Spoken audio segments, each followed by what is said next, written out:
We're on the fifth line of DAF Yud Gimel Amud Aleph, and we're now talking about the Shita of Rabbi Yehuda. We saw machlokes in the Mishnah between the Chachamim and Rabbi Yehuda. The Chachamim say the only precaution you have to take to worry about something going wrong before Yom Kippur is to set aside an understudy Kohen Gadol in order to make sure that there'll be someone to replace the Kohen Gadol if he gets tummy.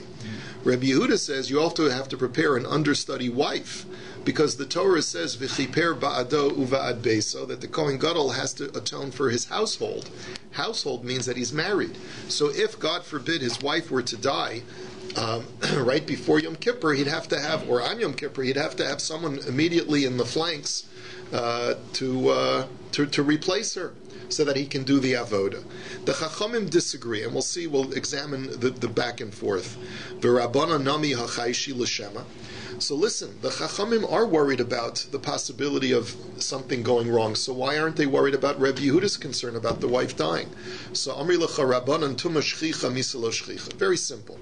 It's a greater statistical probability that a Kohen Gadol will become tameh than his wife passing away. Tumah is more probable, or a greater likelihood, than death, without any prior notice. And therefore, we take a precaution against tumah, but we don't have to take a precaution against sudden death.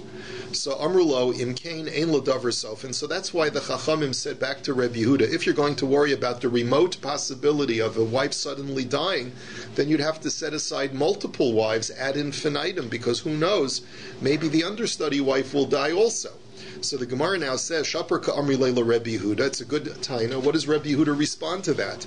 The Rabbi Yehuda amar lacha lamisa dechada chayshinon lamisa detarti lo chayshinon. So Rabbi Yehuda's response is as follows: I'm worried only about one person dying, but to worry about two people dying, even I agree that that's remote. In other words, that's something that's so unlikely that even I am not concerned about that.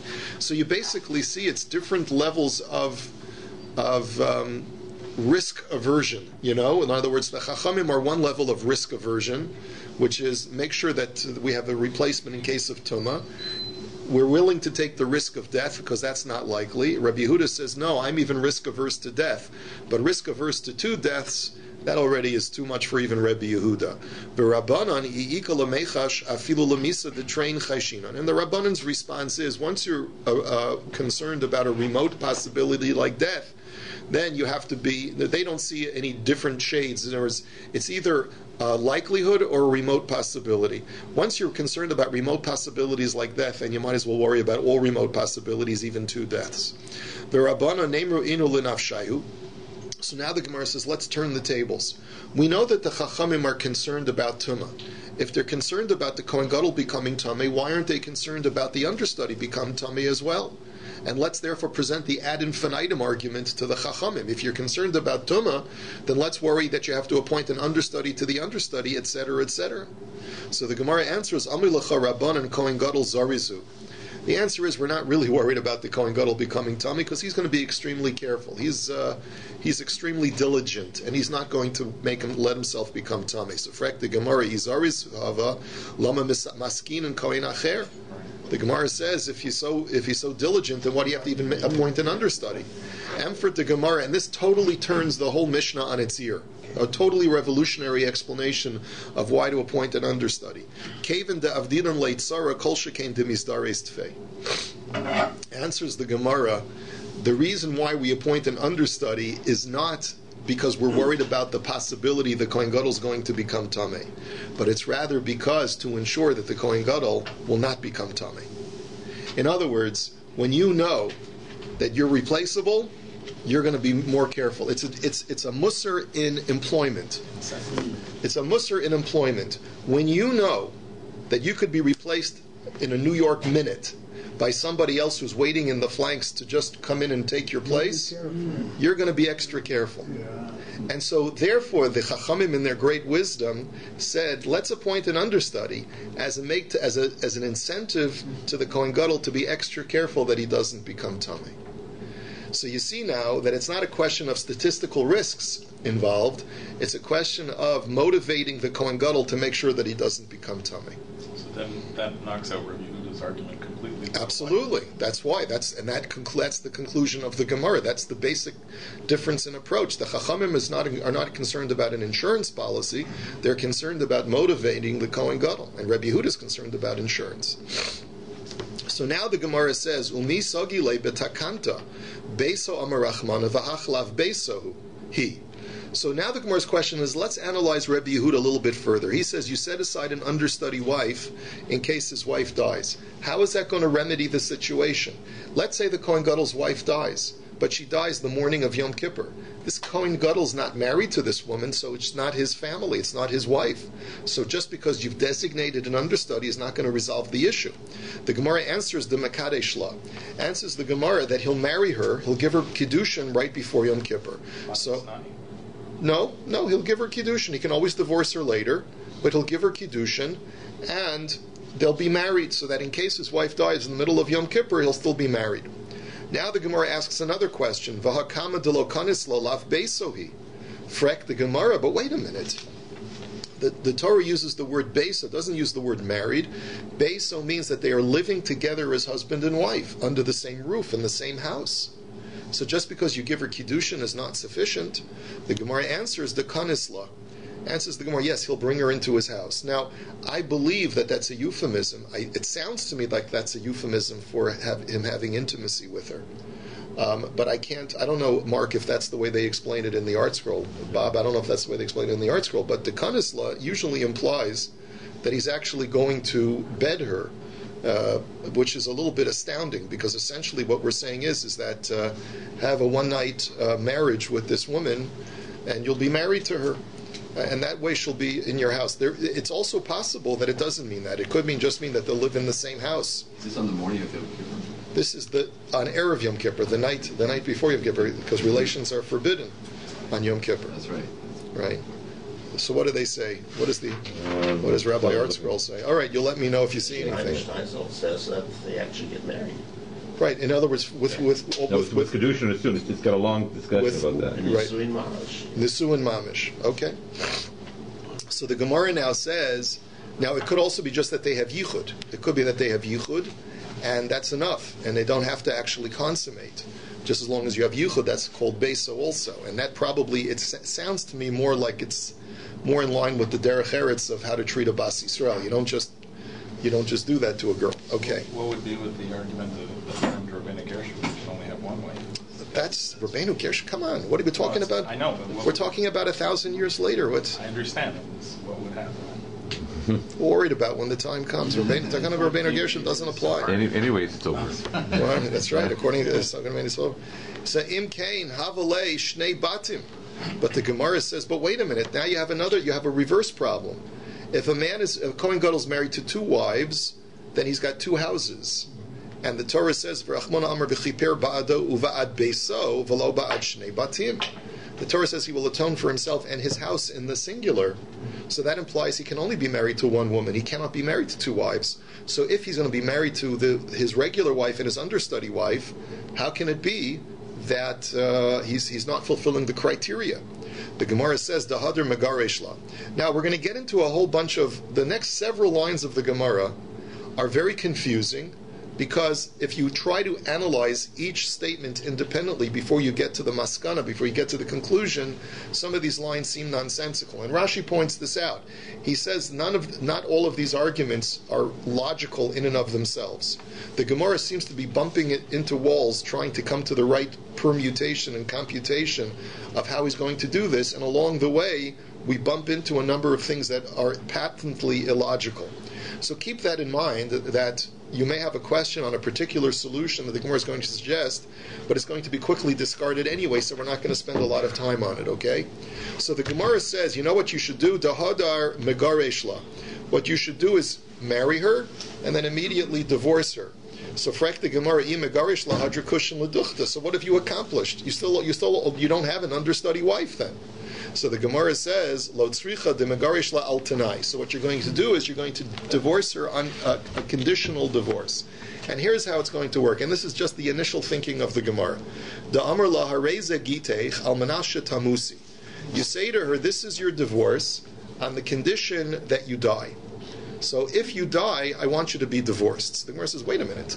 First of all, v'dilma lo ma'isa v'habale shnei batim. And what if she doesn't die? If she doesn't die, you're stuck with the problem of having two houses when you're only supposed to have one house. Ela da'amar la harei zekitech al manah shelo tamusi. So rather, what does he say to her? He says, this is only your divorce if you don't die. So if you stay alive, then you're divorced. If you die, if you stay alive, you're divorced. If you die, then you're not divorced. So the Gemara says, ilo mesa migarshala. So if she doesn't die, she's divorced. V'imesa hakai mahach. And if she does die, well, then he's always got his first wife, so he's covered. But the Gemara says, but wait a minute. V'dil mehilo mesa v'havala gita. Dahai Gita Umaisa Chaverta V'Kamla below bias. Wait a minute. That's not going to solve the problem. The whole concern was maybe his first wife will die. What happens if she, the understudy, doesn't die? So then she's automatically divorced. And then his first wife, Taka, ends up dying. So what have you accomplished? He's now without a wife. His first wife died, and his second understudy wife is divorced because she didn't die. So you're back to square one. He doesn't have a wife. So the Gemara says, Ela da'amar la almanash shetamus echas mikem. So the Gemara answers what he says to the understudy wife. He says, this is your divorce only on the condition that one of you dies. Either my first wife dies or you die. In either case, you'll be divorced. So mesa hakai mahach. So therefore, if the understudy dies, so then he's got his first wife. Mesa hach hakai maha. And if his first wife dies, then he's got the understudy. But wait a minute. But what happens if neither of them die? If neither of them die, then the divorce does not set in, and he's still stuck with two houses instead of one house. That's not going to solve the problem either. Then let's ask another even more fundamental question. You can never make a divorce contingent upon the death of one of the spouses, and this is a Gemara in Gittin, because v'ha'amar Rava harei zegitach almanashelo tishti yayin kol yimei chayai v'chayaychi ein zekrisus, but kol yimei chayai ploni harei zekrisus. The Gemara establishes that if you divorce a woman on the condition that something has to transpire upon her death or upon the death of the husband, like for example, you say to your wife, this is your get on the condition that by the time you die, you don't drink any wine. In other words, from today until the day you die, you haven't drunk any wine. Then, upon death, the divorce will set in retroactively. Or he says, upon my death, if I don't drink any wine, or I'm sorry, if you don't drink any wine for my entire life, then upon my death, the divorce will set in retroactively. So that doesn't create a get. The reason is because you have to wait until death for the divorce to be effected. And in that situation, we say, no, divorce can only be effected while both spouses are alive. And therefore, if you say, this is your divorce on the condition that you don't drink any wine, until after the death of Ploni, of a third party, when Yankel dies, then you'll be divorced if you haven't drunk wine by then that is a good get, because that's not contingent upon the death of either of us. But if a divorce is contingent upon the death of either spouse, then it's not a severance that's taking place during the lifetime of both spouses. You can't say it was Lemafreya that it worked? You could argue that it's working Lemafreya. However, the Gemara says, according to Rava, at least there was one opinion in the Gemara that says if it's contingent upon death, then even a retroactive severance does not work. So the Gemara is basically saying, how can you say that it's a get based upon the fact that you will die? If a get is based upon the fact that you'll die, then even retroactively it's not going to work. Doesn't the divorce anyway compromise a Kohen, any kind of Kohen, to do his vote or other things? No, if a Kohen, he can't marry a divorcee, but he can divorce a woman. A Kohen's allowed to divorce a woman. It doesn't affect his ability. Okay, so the Gemara now says, Ela da'amar la harei zegitech almanash lo tamus chavertech.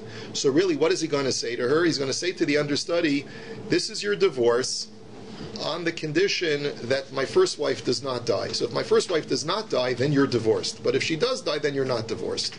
Ilo mesa chaverta migarsha. So therefore, if my first wife, let's call the first wife Leah, let's call the second wife Rachel for purposes of just illustrative purposes. First wife is Leah, second wife is Rachel.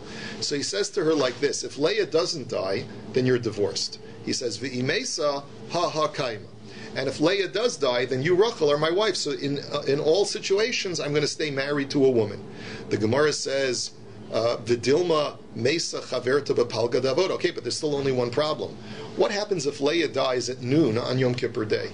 Okay, so then it turns out that what? That Rachel retroactively was never divorced. Okay, so now it turns out so that from noon onwards, the Kohen Gadol's married to one wife, to Rachel. But what about all the avoda that he did from the morning until noon? It turns out that he was married to two wives. He was married to Leah until she died, and then he was married to Rachel also because Rachel was never divorced, retroactively. So then, therefore, the Gemara says, V'igli milsa l'mafreya, so then retroactively, the Gita daha, lav Gitahu, v'avid le'avoda b'shnei batim. So between the morning and noon, the Kohen Gadol was doing the avoda married to two wives. So he's got two batim, he's not fulfilling the biblical criteria. So Ella da'amar la hareze gitech al manasha tomus chavertech. So then, perhaps, maybe what he's going to say to her is, he says to Rachel, this is your divorce on the condition that Leah does die. If Leah does die, then you'll be divorced. Wait a minute, the Gemara says, wait a minute. V'dilma ma'isa chaverta v'havale gita daha gita v'kamle below bias. So what if Leah then does die? So then it turns out that Rachel was retroactively divorced. So it turns out that in the middle of Yom Kippur, he's got no wife. Leah's dead and Rachel's divorced. So that's not going to solve the problem. Ella de megarish lu literavayu. So the Gemara says he's going to divorce both wives. And this is how it's going to work. He says, Lachada Amar la hareze gitech almanas shalotamus chavertech. He says to Leah, he says, you know what, Leah? This is your, or actually, I think he's going to say this to Rachel, actually. He's going to say to Rachel, Rachel, this is your divorce on the condition that Leah does not die. If my wife Leah does not die, then you're divorced from now. And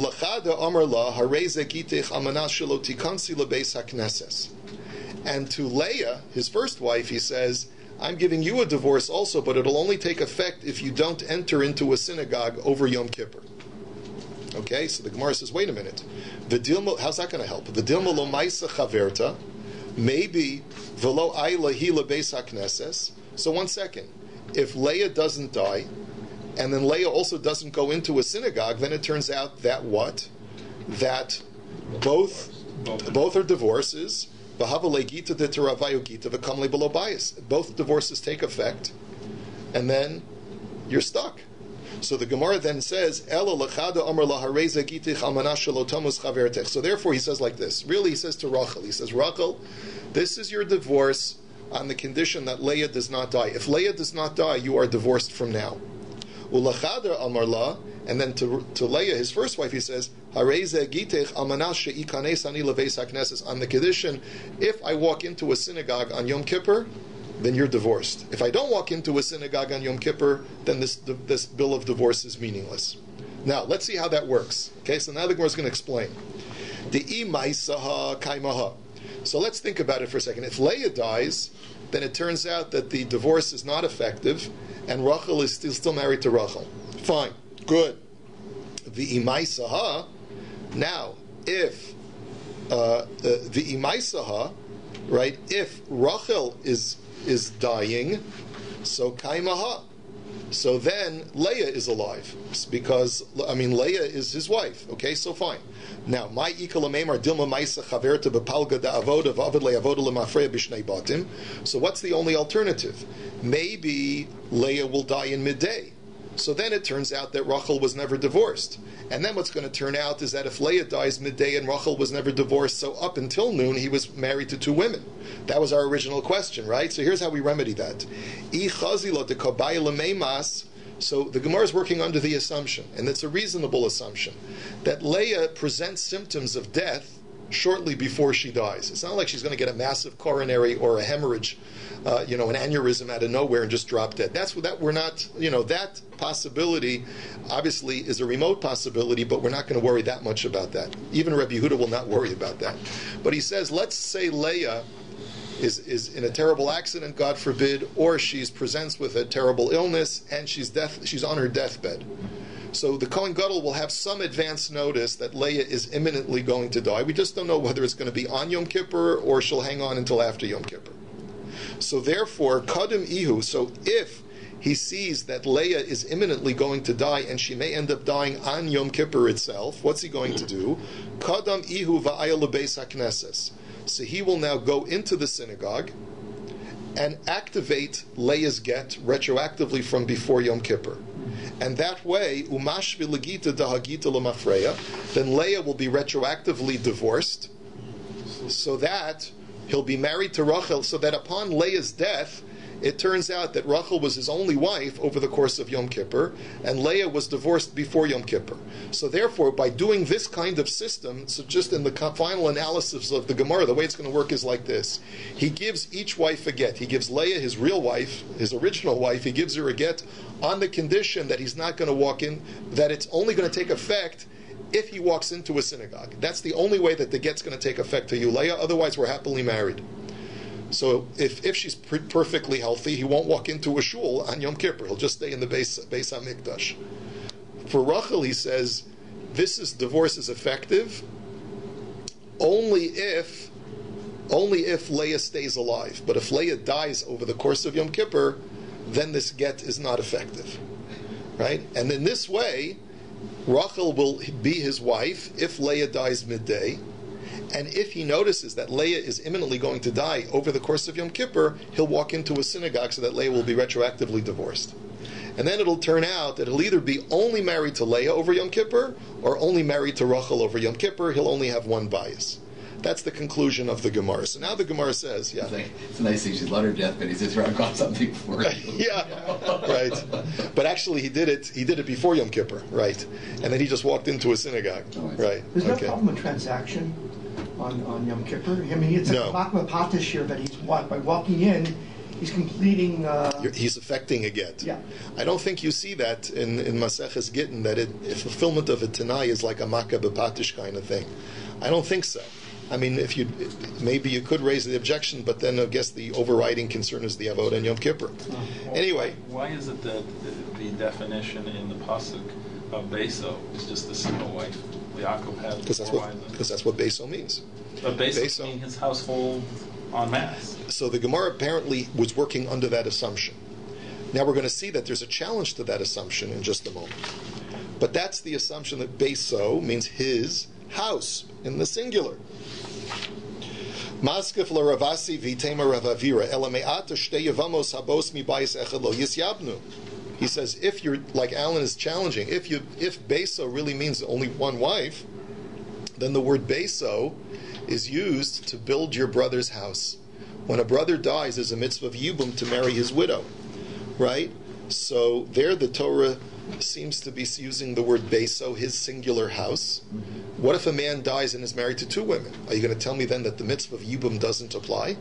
Well, we know that's not true because the very first Mishnah in Maseches Yevamos deals with Chamesh Esrei Nashim, the 15 women who invalidate their co-wife from doing Yibum. So you see that the whole premise of Maseches Yevamos is where there's more than one wife in a marriage. So, but according to the drasha of Beso meaning one wife, then the mitzvah of Yibum only applies when a man dies with one wife. Is that really true? So the Gemara says, Yevimto riba. Answers the Gemara, you're right. Normally, Beso means only one wife. However, by the mitzvah of Yibum, there's an extra verbiage in the pasuk to imply that he's married to more than one wife because it says Yevimto twice. His Yevama, the woman that he's going to do Yibum with, is mentioned twice, so that means that even if his brother leaves over two wives. Maskef la Ravina v'itema Rav Sharvia elame'ata arusalo tisyabe. Well, if that's the case, if you told me that Beso means that he's had nisuin with her and he's living with her as husband and wife, that's what the word Beso means, then I have another question. What about the fact that we know from Maseches Yevamos that if a man dies, even if he only had erisin with a girl, then the laws of Yibum apply. But according to you, the word Beso means that he has to have full erisin and nisuin. So if he only had erisin, the laws of Yibum should not apply. So the Gemara answers, you're right, but hachutza l'rabos eso arusa. The Torah says the word hachutza, that she may not go outside. So that implies that any time a woman is precluded from marrying another man because of her relationship with this deceased brother, that implies that the mitzvah of Yibum applies to her. So just by virtue of erisin, she's precluded from marrying another man, and that teaches me that the mitzvah of Yibum even applies to an arusa, even though normally the word besa would imply nisuin. Okay. Tanu Rabbana. Now let's go weiter. The Brisa now says, Kohen Gadol makriv onein ve'eno ochel. that if a Kohen Gadol, God forbid, loses a close relative like a parent, he continues doing the avoda. Now, a regular Kohen does not. A regular Kohen has to stop doing the avoda because he's an onein. But a Kohen Gadol has a higher standard. He has to continue doing his avoda. The only thing that he's not allowed to do, we learn this from the whole story about when Nadav and Avihu die, our own sons, he continues the avoda, but he doesn't eat the korban. Doesn't eat the korban. So Rabbi Yehuda Omer Kol Hayom. Rabbi Yehuda says the whole day. Now, what does that mean? The whole day. What is he saying? That's not a response to the statement of the Chachamim. So the Gemara answers like this: My Kol Hayom Amar Rava Lo Nitzracha Ela Lahavio Mitoch Beso. What it means is, says Rava, that we have to preoccupy the Kohen Gadol. He loses a parent. This is not talking about Yom Kippur, by the way. This is any day. Middle of January, Kohen Gadol loses his mother, Nebuch, right? So what Rava says, what Rabbi Yehuda is advocating is, he's not disagreeing with the Chachamim, he's just saying that if he loses a parent, not only does he do the avoda, but we should keep him doing the avoda the entire day to preoccupy him, because he's going to be so tzubrachen, Nebuch, I can't even go to my mother's levaya, because I can't be metamet, I can't make myself tamet for my mother, whereas everyone else in the world can. So let's keep him preoccupied so that he doesn't feel emotionally a broken person. It's a chesed. Rabbi Yehuda is saying it's a chesed to the Kohen Gadol. Let's keep him busy. Wow. So Amar le Abaye hashtala Rabbi Yehuda afuke mafkinan le. So Abaye says that doesn't make any sense to me, says Abaye. Because Abaye says we know that Rabbi Yehuda holds that under other circumstances Rabbi Yehuda is more machmir by a Kohen who's just lost a parent. The Tanya haya omedu makriv al gabi hamizbeach v'shama shemes lo meis meniach avodasa v'yotze divrei Rabbi Yehuda.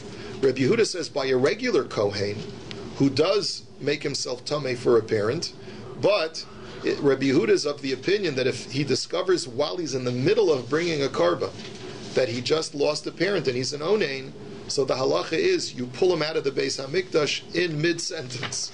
In the middle of his avoda, you pull him out. Rabbi Yossi Omer Yigmor. Rabbi Yossi says, no, we're not that abrupt. We allow him to continue that korban, and then as soon as he's finished, we pull him out. But the fact of the matter is, says the Gemara, V'ata Mart Maisinan Le Mitoch Beso. But how can you say that it's the same Rabbi Yehuda who holds of both opinions? In the Rabbi Yehuda by a regular Kohen, we abruptly stop him and we're very machmir because he's an onein. How can you tell me that by the Kohen Gadol it's the exact opposite that Rabbi Yehuda says, that we actually give him more avoda to do?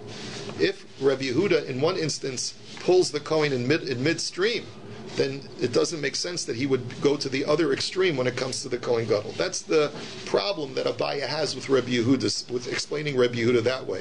So Ela Omar Rava, my Kol Hayom. So Rava accedes to that and he says, you know what? He concedes. He says, really Kol Hayom that Rabbi Yehuda means over here is not that we keep him preoccupied the whole day with doing the avoda, but rather Lomar She'eno Oved Kol Hayom.